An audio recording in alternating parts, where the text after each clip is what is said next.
Now we are joined by a Democrat who has been openly critical of the Senate health care bill, Dr. Howard Dean. Governor Dean, welcome to the program from Vermont. You heard David Axelrod here that this is significant reform, but something short of mission accomplished. What do you say this morning? Well, first of all, you've got more snow than we do up here in Vermont. Well, let's start with the positive things. Over the last week, there were some things that were improved. David mentioned the so-called medical loss ratio, the limits on what insurance companies make. And that was true. That was added to the bill. It was in a form that the CBO wouldn't have allowed, and now it was allowed. It's not all that strong, but it's strong. We can expect some gaming by the insurance companies, but it's there. There were some cost control mechanisms that were gutted. They got restored. So there are some things here, but there are still big loopholes. The major cost control commission that was going to control costs, which had been gutted in the bill as of a week ago, is restored, except that it doesn't apply to hospitals, which of course are the biggest drivers of cost controls.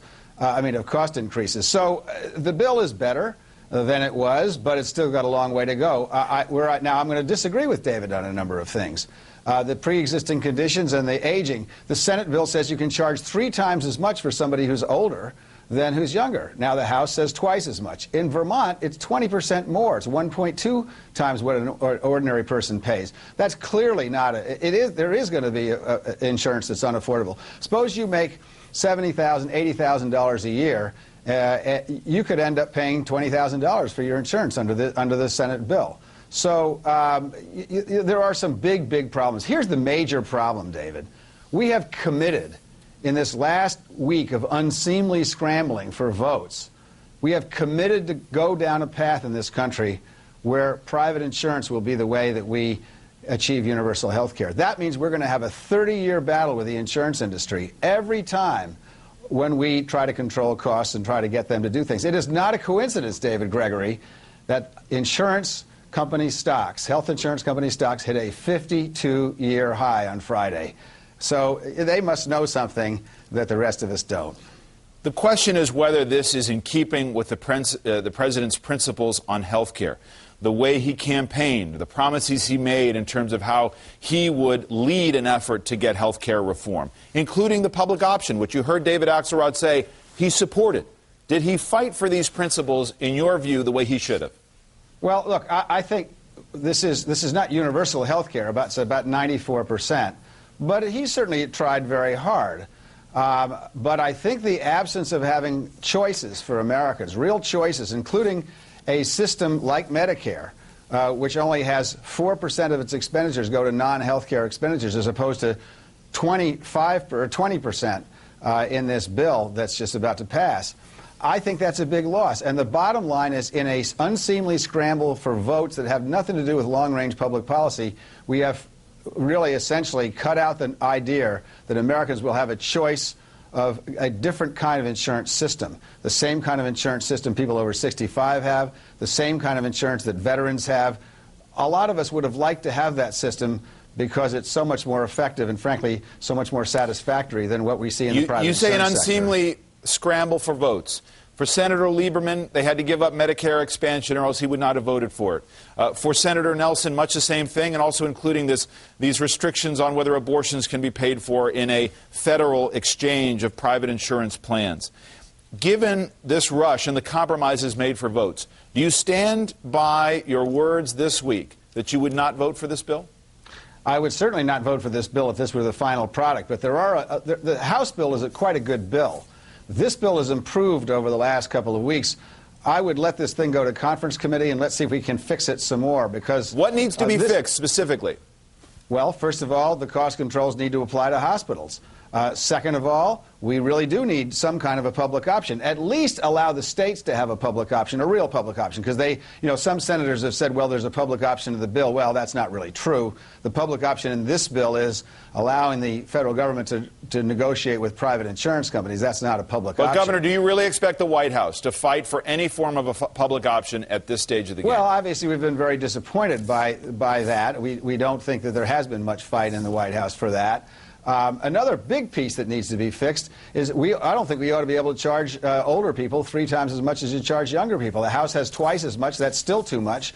So there's a lot of things that need to be fixed. But if they are fixed, you may actually get the foundation of a bill coming out of the House. If most of the House provisions survive, then we could have a bill that we could work with. But this elimination of the public option is a real sticking point, because that, in fact, is how you really save money and bend the curve in expenses. But I just want to be clear. So your advice, former chairman of the party, to House and Senate members who come to the point of a final bill, if it does not have a public option, your advice would be vote no.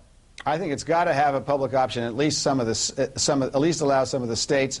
Now, there are 2 countries that have done this without a public option, Switzerland and the Netherlands, but they treat insurance companies as public utilities. That's what we would have to do, and I don't have an objection to that. My concern about the public option is not ideological, but I just think a 30-year fight with the insurance industries over every little detail about how they're going to control costs is something that, judging by this past week when the insurance companies essentially wrote the bill, is not likely to happen. Governor, my question was, without the public option, is your position say no to the bill? My position is let's see what they add to this bill and make it work. If they can make it work without a public option, I'm all ears. I don't think that's possible. The question of compromise is a very interesting one. Back in 1995, in the wake of the collapse of health care reform, you said that you made a mistake. You and others made a mistake by not compromising on health care with the Republicans. And Vicki Kennedy, the widow, of course, of the late Senator Kennedy, has penned an op-ed this morning, and this is what she writes in the headline, "The Moment Ted Kennedy Would Not Want to Lose." Ted knew that accomplishing reform would be difficult. He predicted that as the Senate got closer to a vote, compromises would be necessary. Coalitions would falter, and many ardent supporters of reform would want to walk away. He hoped that he wouldn't do so, that they wouldn't do so. Ted often said that we can't let the perfect be the enemy of the good. He also said that it was better to get half a loaf than no loaf at all, especially with so many lives at stake. You heard David Axelrod essentially say legislation like this is so difficult, you can never achieve perfection. In the light of what Vicki Kennedy says, do you have a different view of whether compromise has been worth it here? I think there's been an enormous amount of compromise. I think the compromise, frankly, has been too much. Here's the basic problem, and I said it before and I'll say it again. We have set this nation down a course where we're going to do this through public insurance. Private insurance. It is possible to do that. 2 other countries that I know of do that exclusively in private insurance.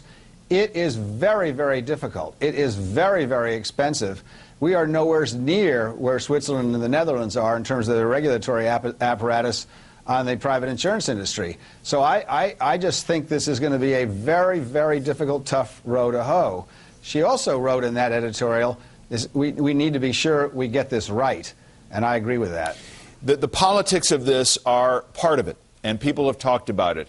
Indeed, your opposition this week, which I had mentioned before, set off something of a revolt within the party, led to some strange political bedfellows for you. Senator John McCain, on the floor of the Senate, said this. If you live long enough, all things can happen.